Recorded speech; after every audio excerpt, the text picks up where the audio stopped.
Salut tout le monde, bienvenue sur Beyondless Mind. Alors aujourd'hui, événement très particulier, je reçois le professeur Graham Oppy. On va discuter de naturalisme, de l'existence de Dieu, du problème du mal, etc. etc. Donc voilà, je m'appelle Lukman. Voilà, enchanté, c'est la première fois que vous voyez mon visage et voilà. Donc sans plus attendre, on va commencer. Donc je vous prie de m'excuser par avance, tout sera en anglais, ce sera sous-titré. Voilà. N'hésitez pas à vous abonner, à liker, partager, etc. Voilà, ça fait toujours plaisir. So now I will start in English. Hello, my name is Lukman. I'm a French self-taught philosopher on YouTube. Today we will talk with Graham Oppy, Professor Graham Oppy.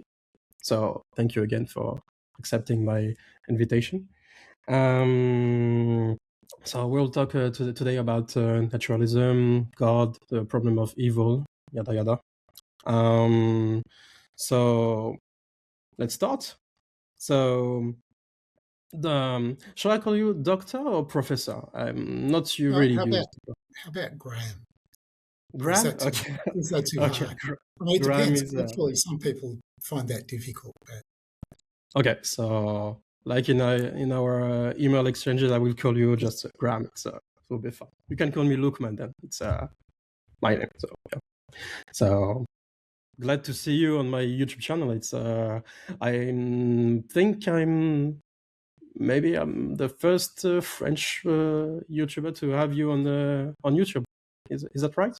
So I think that might be right. I've been on YouTube in lots of countries, but I'm not sure that I've been on YouTube in France before this. So bienvenue. It's a pleasure to have you here. So speaking of that, most of the people who are watching this video don't have maybe no clue of who you are. Maybe because simply because as we said just earlier in off. There are few people really interested in religion philosophy and maybe analytic philosophy. It's a kind of a niche, I might say. But you've been thinking about God, naturalism, and the problem of evil for nearly 30 years now. Yeah. Probably close to 40 years by now. Anyway, for a very long time. So Okay. my first publication in Philosophy of Religion was in 1990. So yeah, and I had thought a little bit about the topic before then. Oh, all right. Okay. So what since because this is the kind of question I can hear sometimes. What kept you on this topic since you're an atheist? So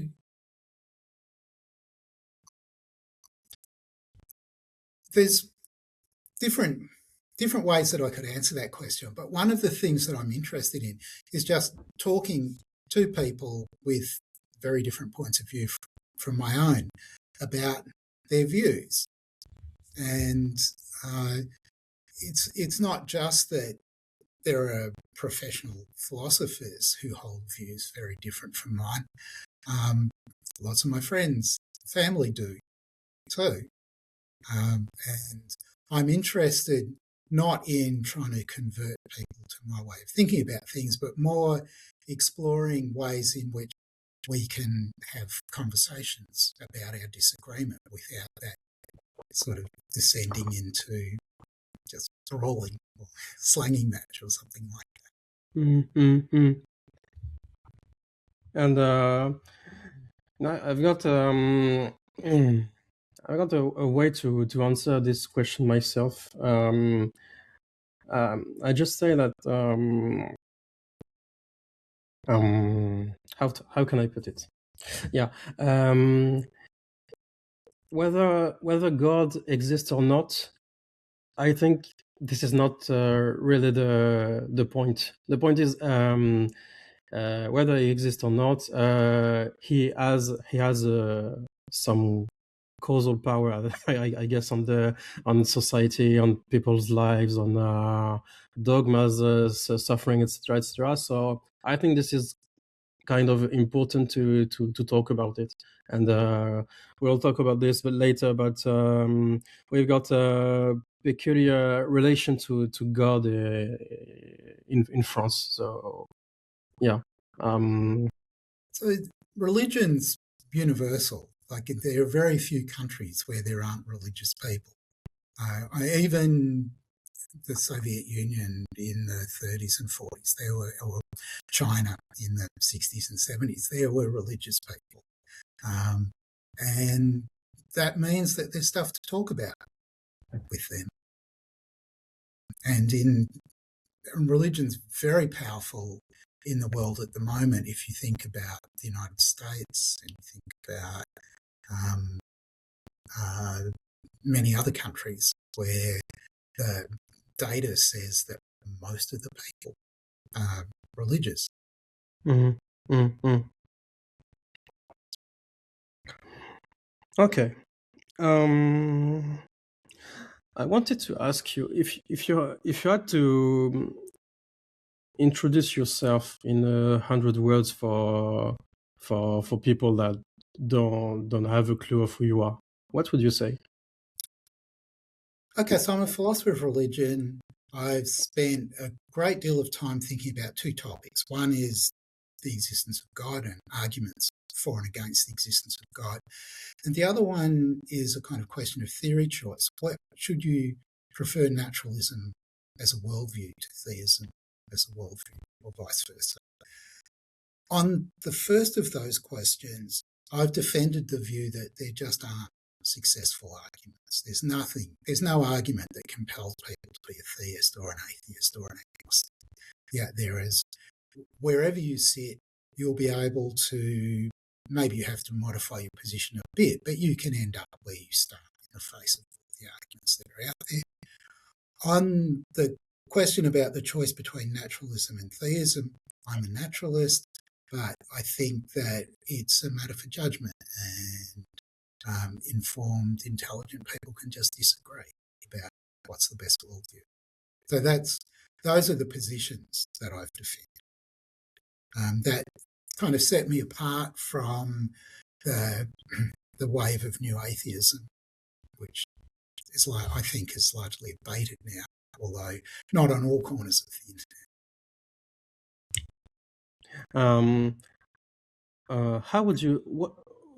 Can you define what is to you the new atheism?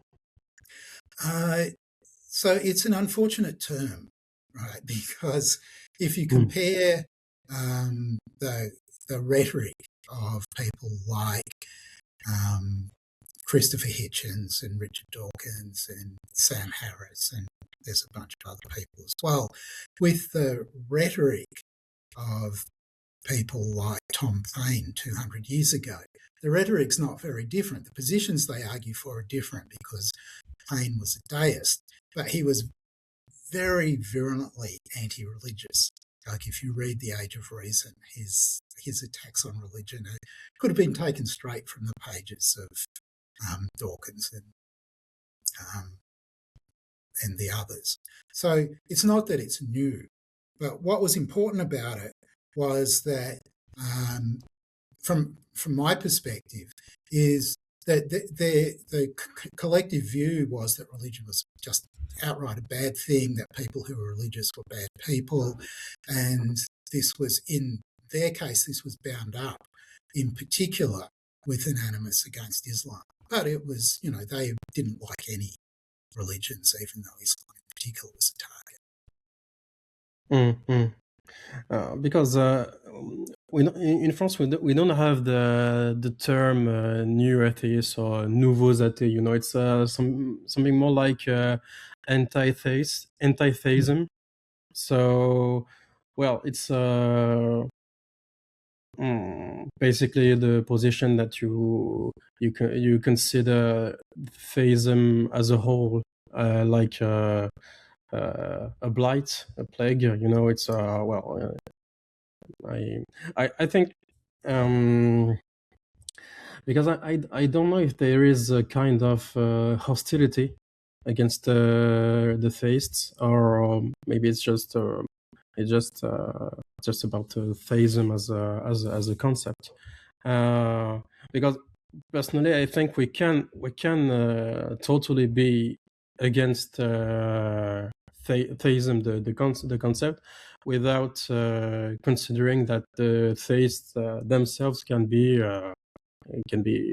rational and respectable people. I think I think we should be more kind to each other. so Right. So I agree with that. And I think it's fine to think that other people's views are false. You can't be a philosopher without being fine with that, because philosophers disagree about everything. So therefore, all of us, or almost all of us, are going to be wrong about lots and lots and lots of things. But it's one thing to think that people's views are false, and quite a different thing to think that they're irrational in holding those views, or silly. I'm sorry. I can't hear you right now. Sorry. So it's one thing to think that their beliefs are false, and quite a different thing to think that their views are irrational or silly or ill-informed or something along those lines.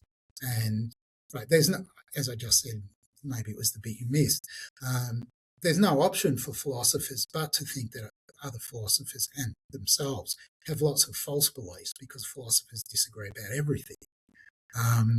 But that doesn't mean that it's okay for us to suppose that everybody else, or everybody but our nearest and dearest or something, are irrational in the beliefs that they have. Yeah, and especially when we were talking about the evil problem of evil and this kind of stuff. Just to get on the main subject we are talking about today, or the experience of evil. When something terrible happens, like an infant dying of cancer, or an earthquake, or an animal just burning in the woods, or something like that. I've got the impression that we don't just think it's sad. It's it could be considered as unnatural, some things that should not exist at all. What do you think about that? So things on a big scale, like if you think about something like the Boxing Day tsunami 20 years ago, where 250,000 people died, saying that it was sad really doesn't cut it. It's an awful thing on a really enormous scale. And maybe when you say it shouldn't happen, it's hard to know what perspective you would justify that claim from, even though it's so awful. Maybe the thought there is, if there was a God, God would have stopped it. Right. That might be the kind of thought that you're having. Obviously, we don't have the kind of control over the earth to stop tsunamis from happening. We do our best to mitigate their consequences by building early warning systems and things like that, but we can't stop them. And it's part of life that there's suffering. Everybody dies after a while, and often their deaths are painful, and often their lives before that contain suffering. But some lives contain way more suffering than others, and things that happen even to individuals, you're going to say things like that shouldn't happen. So one example here will be what happens to people who are subject to extreme torture. So there are psychiatrists who try to help people who've been subjected to extreme torture for long periods of time, a year or more. And typically what happens to those people is that they end up as kind of shells. They don't have any affect. Affect gets removed entirely. So left alone, they don't do anything. They don't feed themselves. They don't clothe themselves. And inevitably after a few years they die. And I think quite reasonably should think that should never happen. And in that case, there is something that we could do about it, because after all, it was other people who tortured the victims of torture. That's something that's much more within our control than tsunamis and earthquakes and those kinds of things. Yeah, because I want here to compare the point of view from believers and non-believers, because well, if we take the standard definition of God in philosophy of religion, in the philosophy of religion, sorry, God is supposed to be all good, right? It's supposed to be the creator of all things. It's like in some kind of some theist goes with occasionalism. Yeah. So just the fact that everything that's happening is the product of God Himself. So this is the kind of questions that moved me, that I made on my 3 previous videos about the problem of evil. I don't know, how is it possible to compute the fact that God is omnipotent, omniscient, and all good, with the fact that there is this kind of a priori unnecessary evil, So it's a good question. I think that there are a couple of kinds of evil that stand out. One, which we'll get to later, we maybe won't discuss straight away, is the suffering of animals over the long course of pre-human history. If you think about the kinds of ways that philosophers who've tried to answer this question, the kinds of things that some of them appeal to, it seems like they're obviously not up to the job, right? It doesn't seem as though you could justify all of the evil that human beings do by saying that free will is such a great good, that God gives humans free will, and if they do bad things with it, it's still, on balance, the best that God could do. I don't think that we think that free will is worth that much. After all, we lock people up for when we catch people doing terrible things. We think that better that we deprive them of their freedom than leave them to do the things that they're doing. So from that, we might think it can't be that free will on its own is going to justify the evils of the world. Another thing that people might try saying is that you need some adversity in your life in order to build your character, to build resilience and things like this. This is known as soul-making theodicy. Again, the evidence of people who are broken by torture suggests that, no soul-making happened for them. It was soul destruction, right? The evil is out of all proportion to what's needed for soul-making, so that can't work as a justification. Once we go past those two, it's hard to know where else to look for trying to work out why would an omnipotent, omniscient, perfectly good God allow the amounts and kinds of evils, including the horrendous evils that we see in our world. So what can theists say? Well, the ones that I know, the philosophers that I know, say the hypothesis here was that God's omnipotent and omniscient. So our insight into the reasons that God has for doing what God does, the range of options that were open to God, the values that God's acting on and so on, our insight into them is zero, right?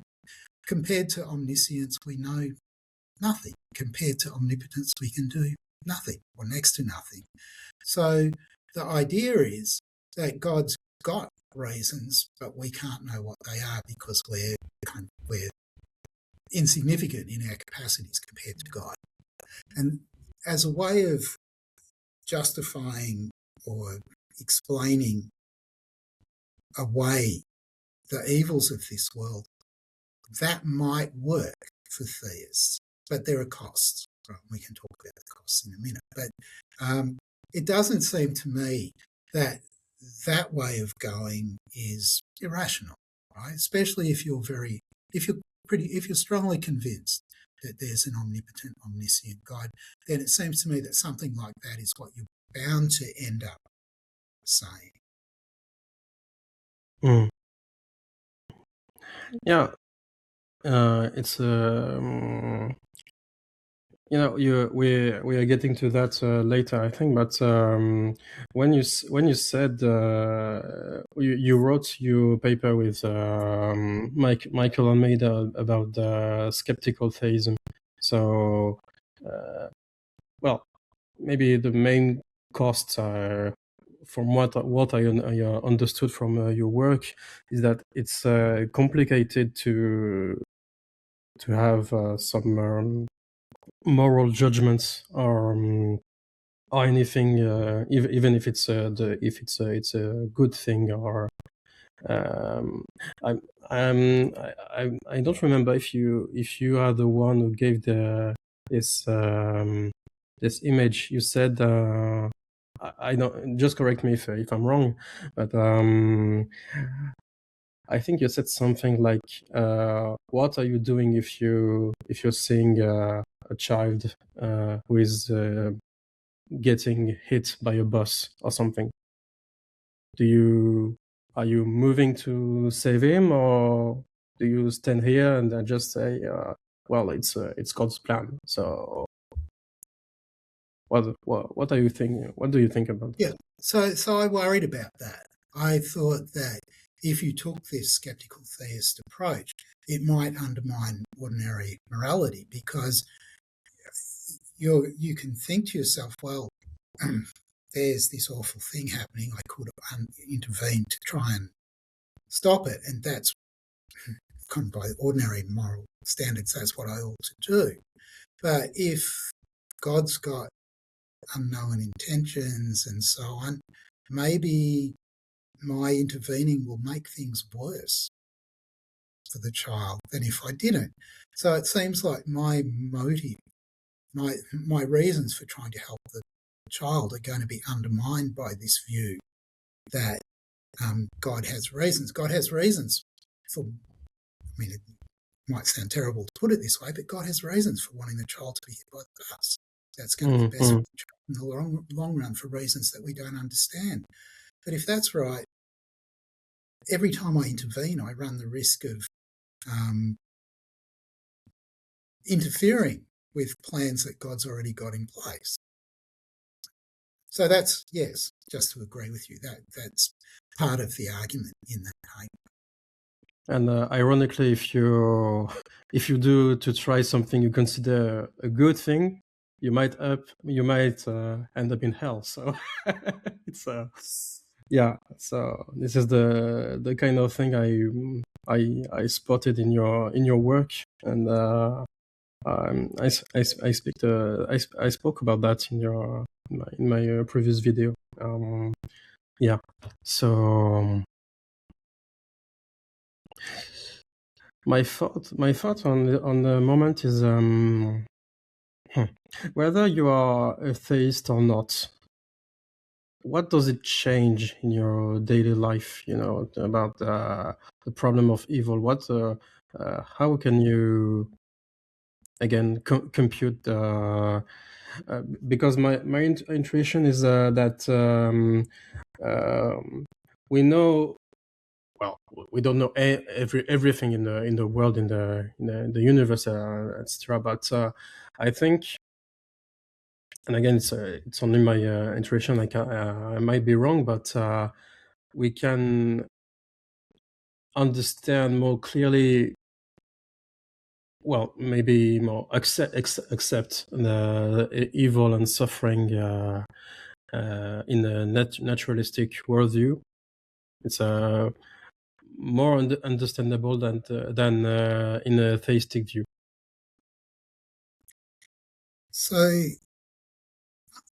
I think understanding is one thing and accepting might be another. So given the nature of the world, we know that there's going to be suffering. We know that there's going to be earthquakes and volcanoes, tsunamis and so on, and we know that the consequences of some of our actions, for example, the burning of fossil fuels, is going to lead to a great deal of starvation and suffering of other kinds, just increasingly elderly people just dying from heat stroke and things like that. We know these things about the world. Some of them we could do something about collectively, some of them we can't. So the understanding doesn't, in all cases, lead to acceptance. I think we the idea that people go on torturing other people isn't something that we can just kind of idly stand by and say, "Oh, that's what human beings are like." I misspoken. Yeah. Maybe if I can rephrase it.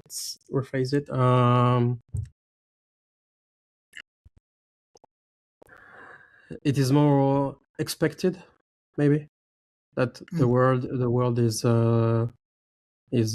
filled with some evil and torturing, suffering. It's still maybe it's in the books of most religions, though, it's clear that there's an acceptance that the world is full of suffering, that the life of humans is full of suffering. Right?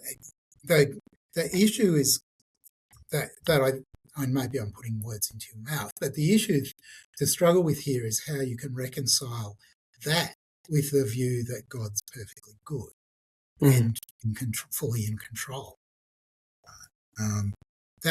Whereas for the naturalist, you don't have that problem. We just have the unfolding of a natural system in which biological evolution's played a major part, and that kind of helps to explain all of the animal suffering, predation, the rest.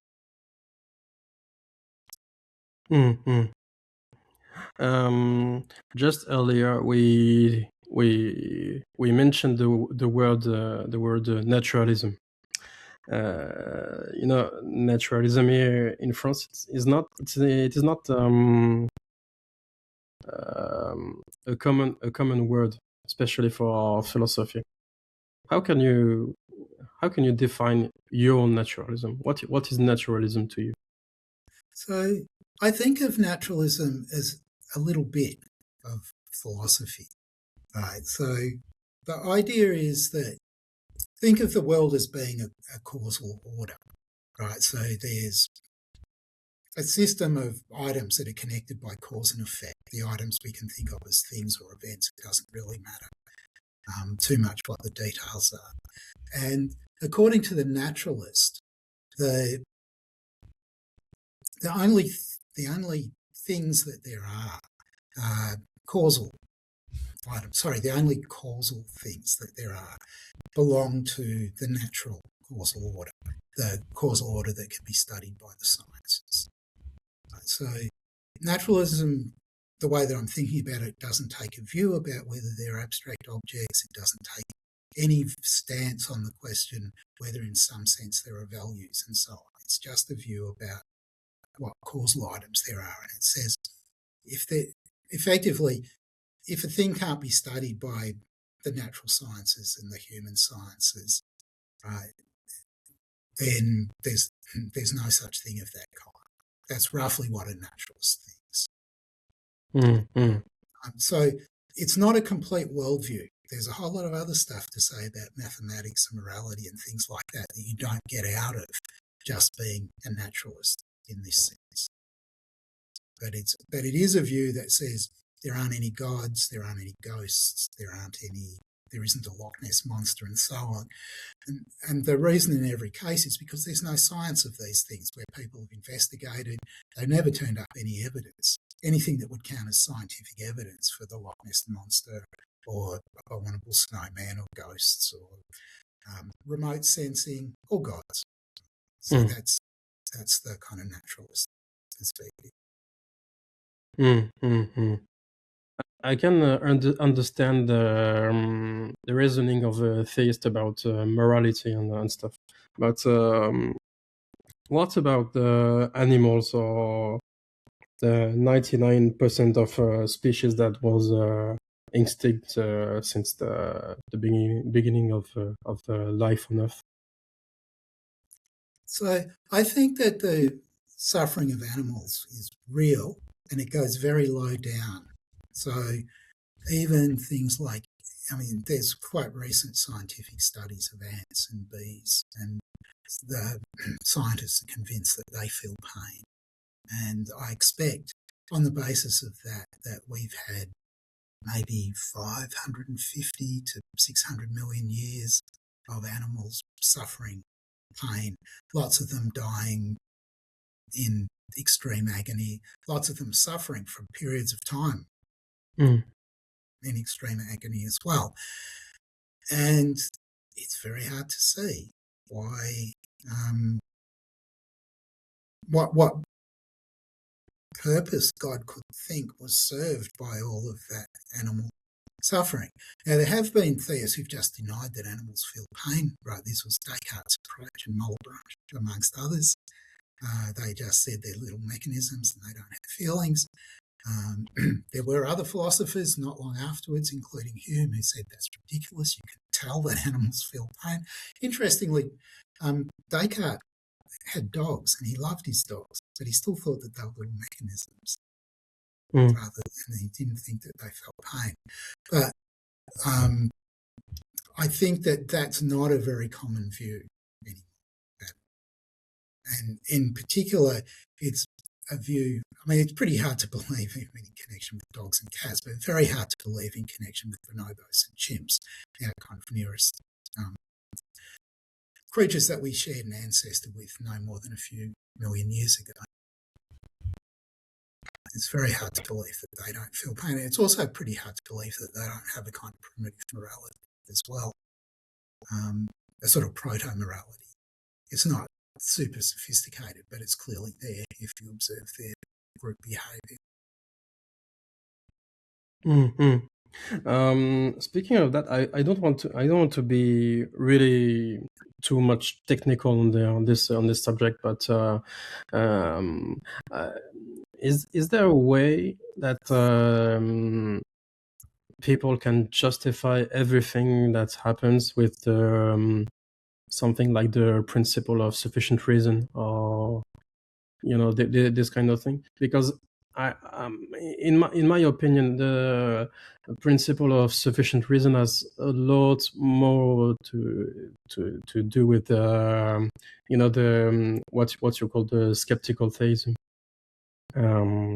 Maybe there must be a sufficient reason for this thing to happen, even if I don't know what it is. There is. I had a conversation with one of my friends. He salutes you, by the way. He told me that, in his opinion, the principle of sufficient reason is how can I say it? Some kind of a psychological mechanism everyone has, whether we are theist or not, because we need to somehow we need to acknowledge that there is a reason for that thing to happen. What do you think about this? So this is really an interesting question. I think that to answer it, you need to think about whether you think that there's some causal indeterminism in the universe. Right. So are there things where what happens is just one of a range of options that could have happened, and there's nothing that explains why you get one of them rather than others? So there are interpretations of quantum mechanics where at the quantum level we have this kind of indeterminism.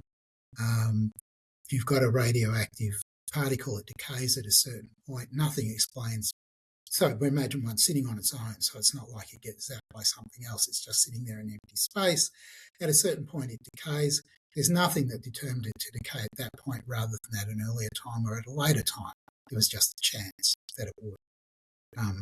That was steadily increasing over time. If you think there's indeterminism, and if you think, as seems plausible, that there's some indeterminism at higher levels, whether because it kind of bubbles up from the quantum level or because there's some indeterminacy even at the macro level, then you're not going to think that everything has an explanation, a full explanation. Everything will have some explanation because every time there's a chance thing, there's a partial explanation, right? Something made it the case that there was just this range of options, whatever, and then you get one of them and there's no explanation for that. Right? So everything has a bit of an explanation, but not a complete one. And I kind of like that view, but it does mean that when you're thinking about why something happens at a certain point of time and you're looking backwards, you shouldn't necessarily expect that there's going to be a complete, total explanation that says, because the Big Bang was a certain way, this was destined to happen 13.82 million years later. I don't think that the universe is like that. And it may well be that things that happen today weren't determined yesterday. So what you get is a kind of principle of sufficient reason. Everything has a cause or some causes, but most things don't have complete causes. They're not determined by, wind it all the way back, not determined by what happened at the Big Bang. So that's what I'm inclined to say. In that case, if you think about the suffering in the world, some of it is going to be, a big part of the explanation is going to be, that's just how the chances played out. Like a lot of the animal suffering, that will be true of, for example. If you imagine that you could wind back the history of the world and let it run forwards again, you might get just as much suffering, but it might be in very different ways. Right. The history would very quickly look very different, I think. Because I think there is a huge difference between having an explanation for what happened and having a reason for this thing to happen. Maybe there's this. I'm just thinking out loud while we are talking about. Maybe the difference between a theistic and a non-theistic point of view about suffering, it could be one of the thing could be that there is an explanation and there is a reason for this to happen. I don't know if I'm clear. What I'm saying. You might think that there are kind of final ends, right? So yeah. the justification for the suffering will come later, rather than you don't look for it in the causal explanation that leads up to the suffering. And if you're the kind of theist who thinks that there's an afterlife and that the afterlife is pretty good, you might try to justify the suffering in terms of that, but it's really hard to see how an explanation like that could work, right? Because why do you need the suffering? Why not just leave that out of the story and just make the afterlife without the suffering? It's not right. So even if you think that there's kind of a good future, a much better future than the present, I can't really see how that's going to justify the suffering in history up to this point. Yeah, because this kind of reasoning, where you can put some finer reasons behind the suffering and everything that goes with, I think it could be. Well, and we can see it through history and even in modern times. it could be a kind of dangerous reasoning, I think, because if you can use something that we consider to be greater than that the mind could even imagine, it's I don't know what kind of atrocities we can justify with this kind of reasoning. So you might wonder whether there's anything that couldn't be justified by this, by that kind of reasoning. Although, I mean, I guess part of the point I was making was that I don't see that really there's any justification going on. I don't see how the goodness of the final state in any way justifies the suffering that happens earlier, justifies it.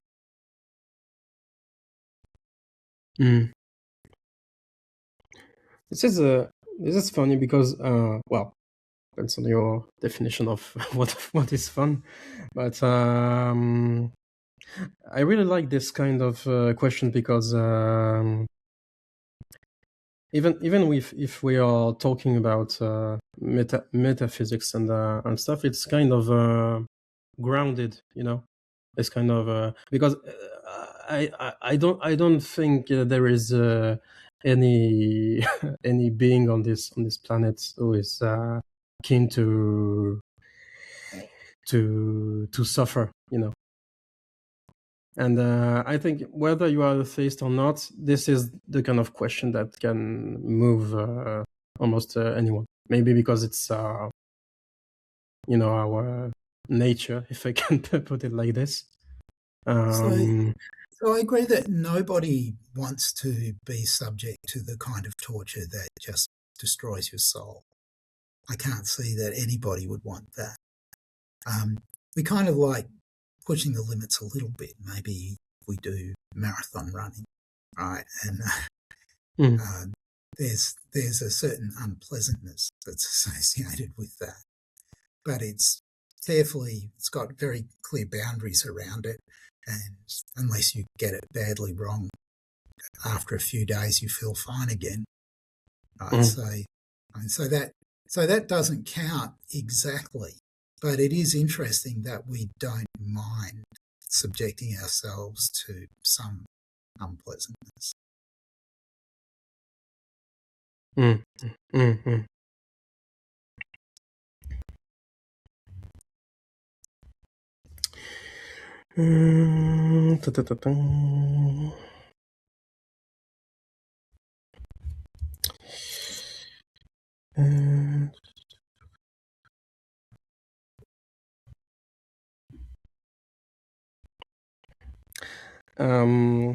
Let's take little detour on the skeptical theism and morality, if you don't mind. Well, I'll just read the question I wrote. If we say that God's reason might always be beyond us, does that make it harder to say that anything at all is clearly wrong, even something like genocide or something like that?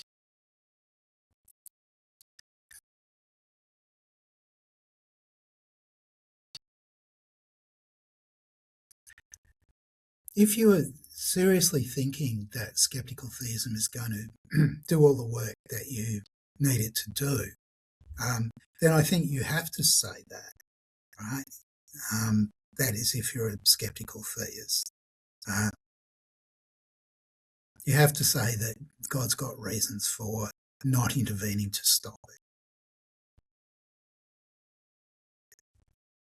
And I think lots of people who are not skeptical theists are likely to find this a bit appalling. Right? There's a being that easily could have stopped the slaughter in the West Bank, but didn't.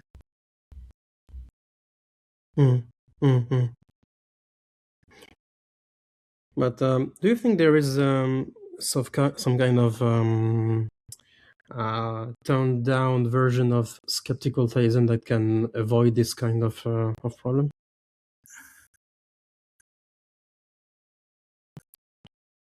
So I don't think so, because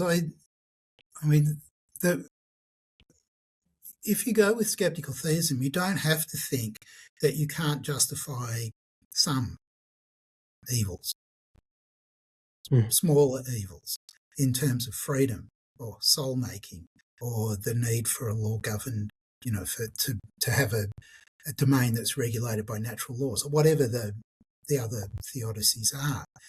The reason why you resort to skeptical theism is because there are things like soul destruction and genocide and so on, where none of those other things seem to work. And so it's meant to cover the really hard cases. So I think that if you tried to put boundaries around it, you would then be left with the worst, the most horrendous evils, and no story to tell about them at all. Right. Mm-hmm.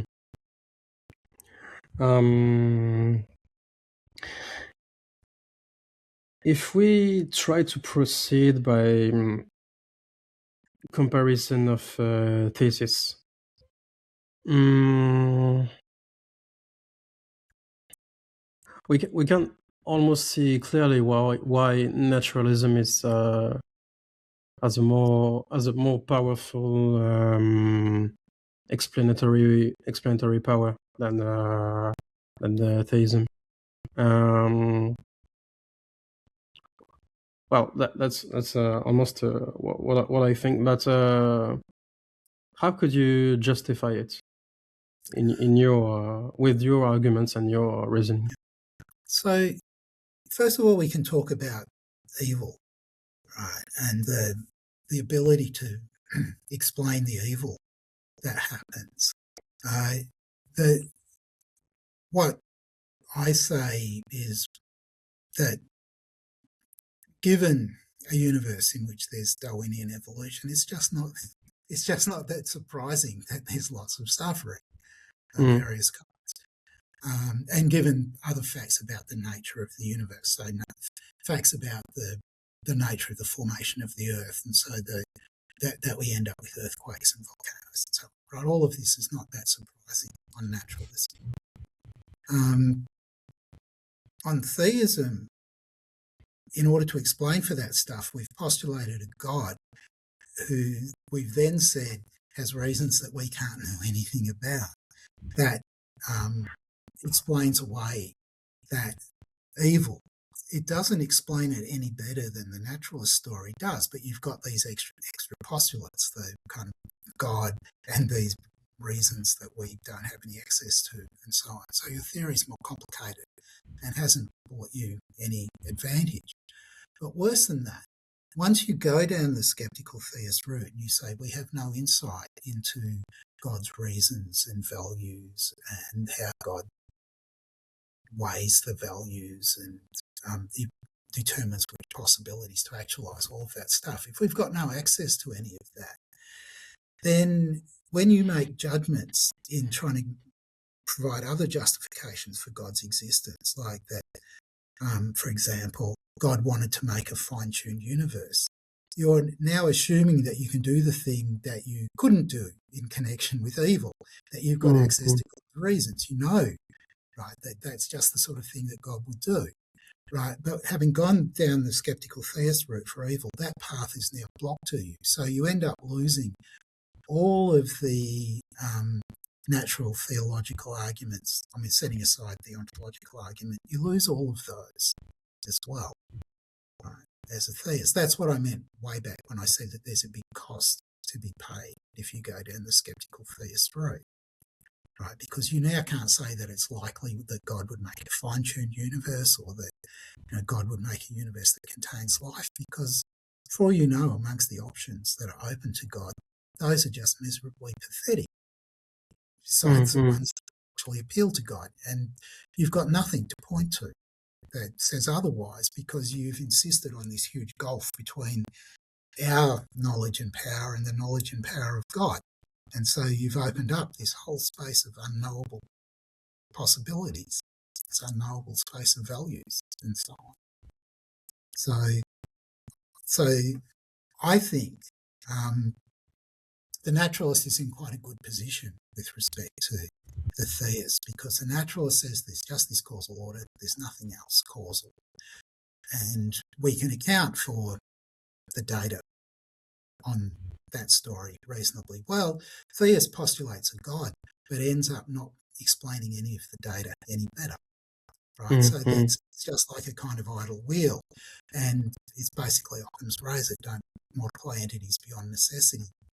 Postulating God's not actually, in the end, when you look closely, it's not doing anything for you. So you shouldn't do it. Now, whether you should be an atheist or an agnostic at this point is something to argue about. But I think that the right way to understand Occam's razor is to say you just postulate the entities that you need, and then you say there's nothing else. And of course, you don't say that with 100% conviction. You leave it open that if new evidence came in, you'd revise your view. You're a kind of fallibilist. But still, you should be an atheist, not an agnostic. I think so too, yeah. Right, so that's the way that I assess it. All right. You speak sometimes of more than sometimes about the costs, where you have the theory. I speak of this too in my videos of the cost of the theory, the cost of ontological engagements, etc. I'm curious to know what is your definition of a cost, and why is it arguably preferable to avoid as much as possible? Okay, so an analogy: suppose you've done some measurements and you've got a set of data points, and you're wondering, you've got kind of two variables, you're wondering how they're related, and so you want to put a line through the data points. Right? The simplest thing would be to do a straight line, but inevitably there's experimental error, and so you can't put a straight line through the points. But you can find the best straight line, the one that minimises the squared error, right, of all the points. And then you can do the same task, but allow yourself to put one wiggle in the line. So it's a first degree second degree, whatever comes after the linear one. I guess it's second degree. No, it's first. It is second degree, right? And then you can see where the least squared error is. And then you can do third degree, find the best fitting third degree curve, and so on. And it will turn out that there's some trade-off between the error and the number of degrees of the polynomial that's the best, right? So it does best at minimising two things: the squared error and the number of wiggles in the line. Right, so maybe it turns out, lots of cases, it actually turns out that linear relationships are the best we can do. Right. So the idea is when we're doing theory choice more broadly, we're thinking about the choice between naturalism and theism. On the one hand, there's the complexity of the theory, which is a matter of, this is on the kind of the wiggles side. How many different kinds of things you're committed to, how complicated is the axiomatization of your theory, how many theoretical primitives do you need, right? There's a bunch of things that contribute to the simplicity of a theory. And it's kind of, I think, pretty straightforward that on all of these aspects, naturalism will come out ahead of theism, just because the theist postulates all the things and all the laws that the natural laws that the naturalist does, but adds extra stuff. Right, so they have to end up with it being more complicated. God, miracles and stuff. On the other hand, when it comes to the data, and the data is going to be the stuff that we agree about, that is, theists and naturalists agree about, and we're thinking about what gets explained, it's not going to turn out, in my view, it doesn't turn out that theism explains anything better than naturalism does. So that's the that's the kind of the minimisation of the squared error side of it. Naturalism does as well as theism on that, but it's simpler. So the principle that says pick the theory that manages the choice, the trade-off here, the best wins, it's going to be naturalism. So that's the kind of very high-level story, the story that I tell in my book, The Best Argument Against God. Of course, the kind of interesting stuff is in the details, especially the details about the data, where there are things that theism explains better than naturalism. If you don't have to agree with me about this to be a naturalist, you might just think that theism explains some things better, but not enough to offset the difference in simplicity. Either way, this is a matter for judgment, and if you're a theist, you might think, actually, when I think about this trade-off, I think that theism just does better, so much better on explaining the data, that the simplicity, the slight gain in simplicity for naturalism isn't that important. Or you might even argue, actually, when you axiomatise theism, its axiomatisation turns out to be simpler than the one for theism. Though I find it hard to believe that that's going to be true, but some theists think so.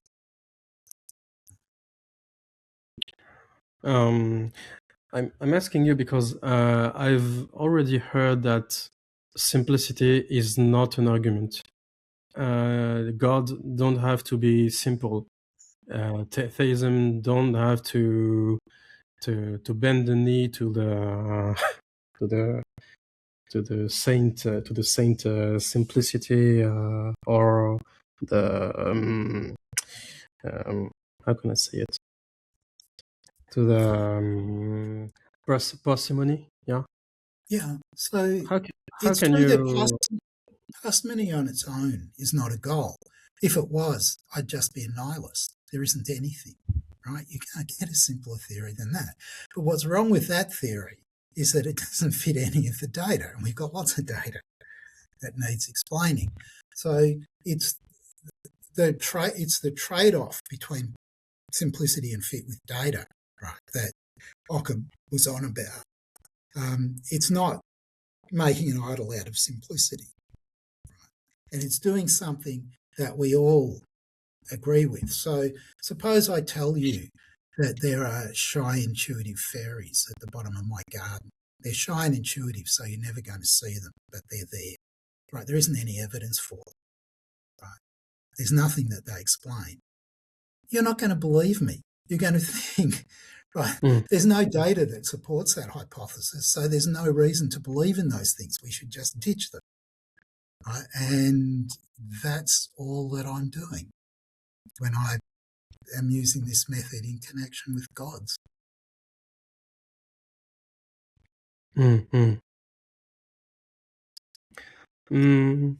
I wanted, now we've talked about suffering and stuff. I wanted to talk about more general things, especially about religion.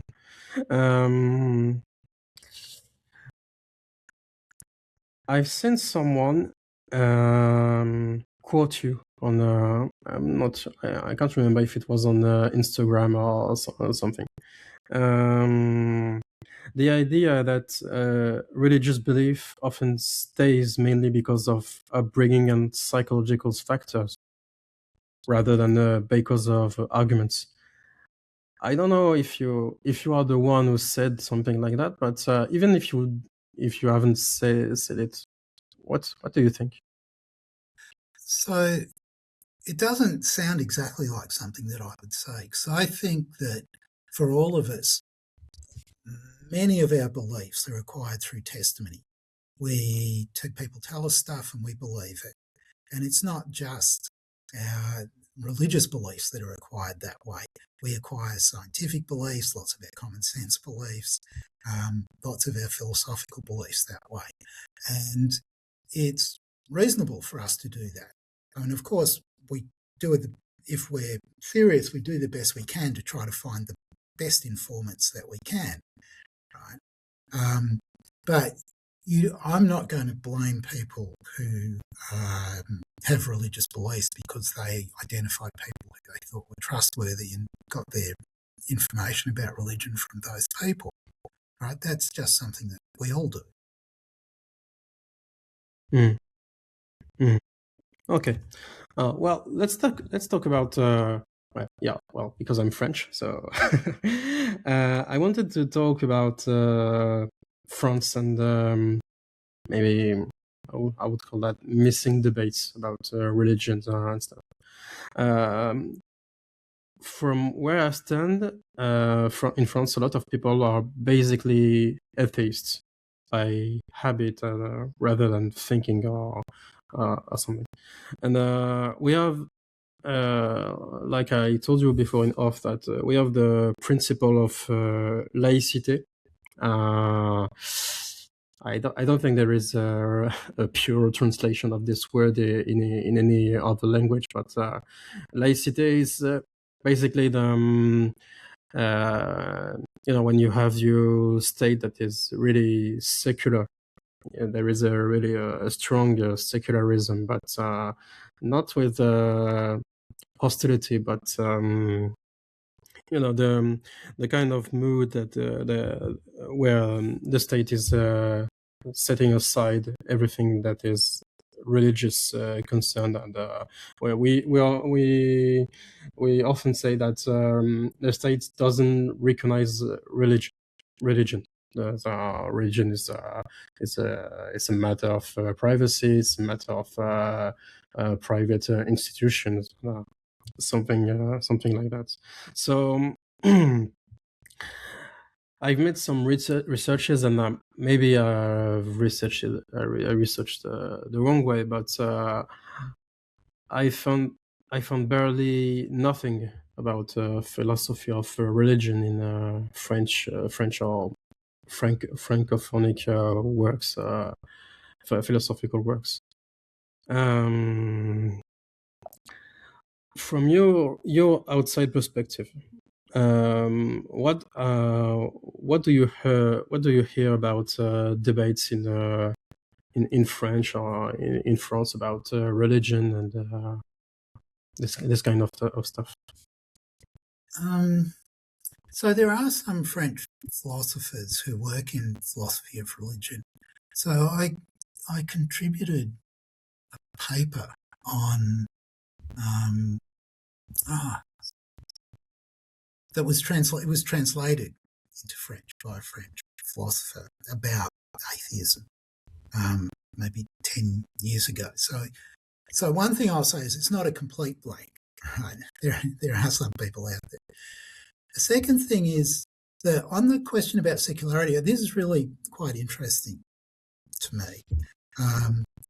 I wonder what the figures about religious affiliation look like in France. So in Australia, at the turn of the 20th century, we had our first census in 1901. There were questions about religious affiliation on the census from that point. And in 1901, 97% of people were Christian. That is, by their own reckoning, right? They were Christian. At the most recent census, for the first time, the fewer than 50% of people tick the Christian box. I think that's right. It's down to like 44% or something like that. And it's been just kind of steady decline. We have in our constitution some principle, I think, that guarantees some sort of... Actually, is that right? I'll skip that bit because I'm not 100% sure what I was about to say was correct. In the state that I live in Victoria, we have a dual school system. We have a Catholic school system that's separate from the government school system that was set up in the 1930s by Catholics who wanted to protect their right to instruct their children in the Catholic faith. But apart from that, occasionally we have politicians who there was a rather ill-fated chaplains in schools public schools thing that was introduced by one of our conservative leaders a generation or so ago. But for the main part, religion just doesn't play a role in public life in Australia either. So in that respect, it doesn't sound enormously different from what you describe, but and certainly suggests. I mean, I know a little bit about sort of Paris in the 18th century and people like Holbach and Melier, people like that. At that time, clearly there were Catholic institutions that were very, very important. So this is a kind of thing that in France, presumably there's a history about the decline of the influence of the church as well, just as in Australia. So I wondered if you could say a little bit more about what you think is distinctive about the French situation. Well, I'm not really, I'm not at all an expert in history, but I spoke with a friend of mine about this subject about secularism and laicity and stuff. Well, we had the French Revolution in the end of the 18th century, yeah. And at the beginning of the 20th century, in 1905, sorry, we had well, basically in the Constitution, the separation between we can say how can I translate it? Well, between the separation between the state and religion matters and stuff. So a complete dissociation. We were wondering if it's a matter of culture or maybe a fear of the grip of a religion, 1, 2, 3, of religion and the state affairs and I'm asking that because I don't know how is it in Australia and maybe in the United States, or because I see a lot, an awful lot of debates about religion and this kind of thing in the Anglophonic world. But in France, it's a bit more complicated because there is a strong attachment to identity. It's really complicated to talk about religion. I myself, with my YouTube channel, I'm not struggling to speak about that because there is always a niche public who can be interested in this kind of questions. But there is always this question that you're an atheist, so why are you talking about God? It's like either you're a theist, either you don't open your mouth on this on God and this question. And I think it's it's a pity because there are a lot of questions really interesting to develop on this subject. Well, I spoke a lot to just to explain. It's just So I have a couple of thoughts. it's just how I maybe I don't understand it very well, but this is the kind of feeling I got about religion and stuff in France. So a couple of things. One thing is that the United States has the misfortune that its constitution was written a very long time ago, whereas Australia has a much more recent constitution. We need to revise our constitution because there are lots of things wrong with it, but there's not as much wrong with it as there is with the US Constitution. So that's one thing. The second thing is, though, that we're much more in the shadow of the United States, I think, than you are. And in particular,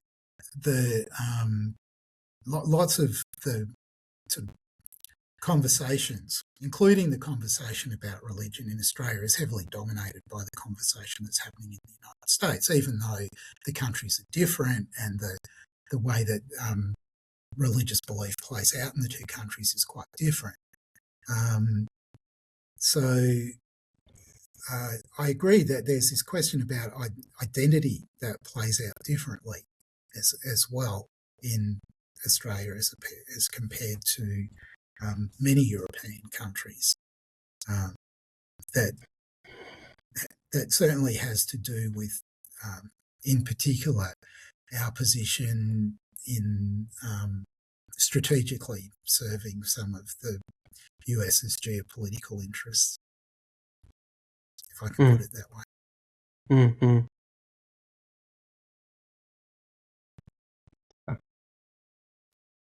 Yeah, well, it's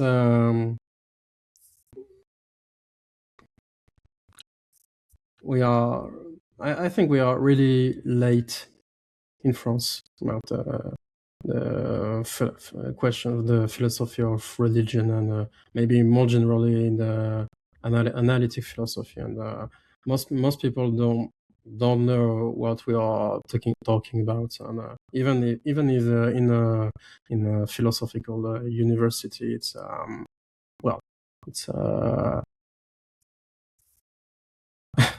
maybe we'll cut that, but well, it's this is something I can't really understand. Yeah.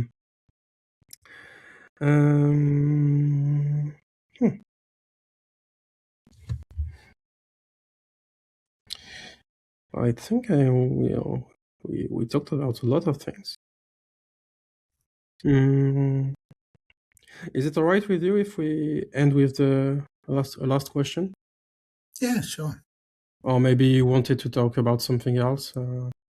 I just had in mind to talk about whatever you want to talk about, so it's fine. Yeah. Okay. Okay. Okay. So yeah, I think this will be the last closing question. Okay.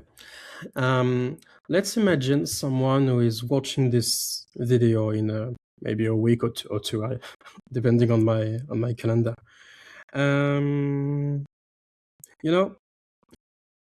We have to assume that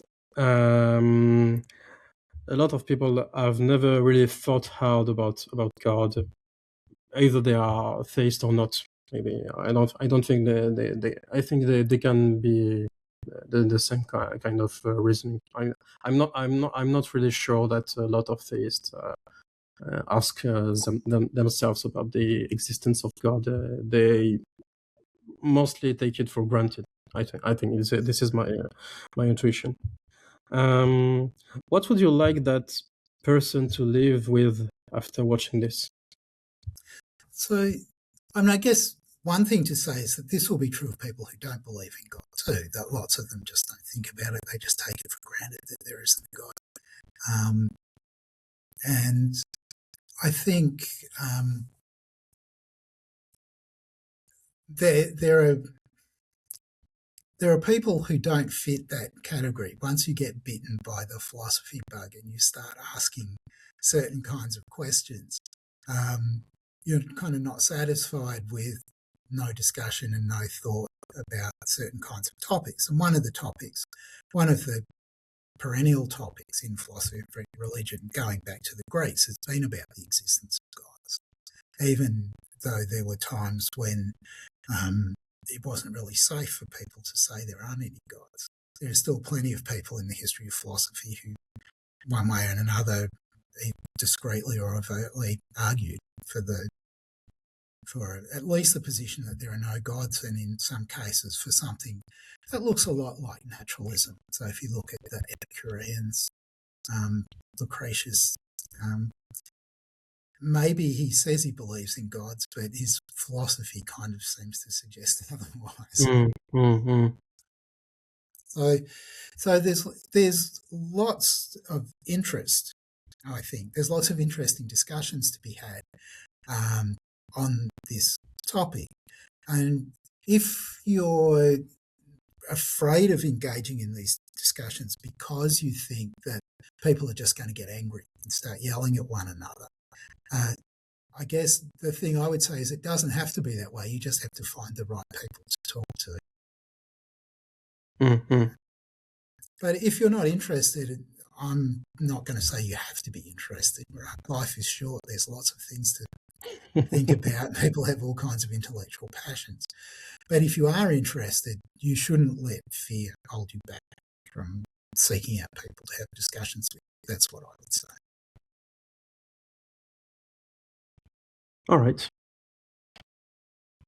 Well, Graham, it's been an honor to receive you for the first time. I hope you had a good time with me.